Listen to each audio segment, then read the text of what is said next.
Hello everyone. In this tutorial, I will explain how you can put a YouTube video on your Instagram story. This is a simple process and doesn't take much time if you follow the steps carefully.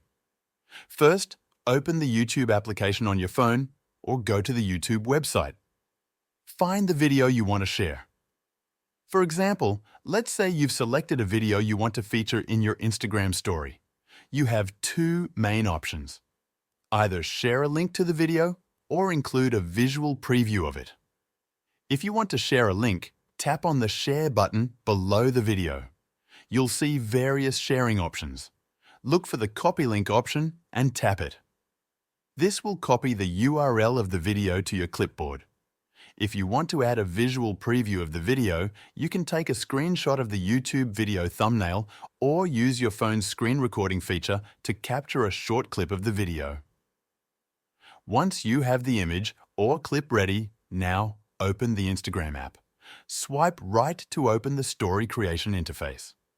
Upload it to your Instagram story by tapping on the gallery icon or swiping up to select it from your camera roll. After uploading the visual, you can include the video link in the story. To do this, tap on the sticker icon at the top of the screen. Look for the Link Sticker option.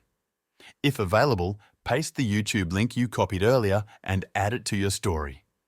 You can customize the appearance of the link sticker by repositioning it or changing its size.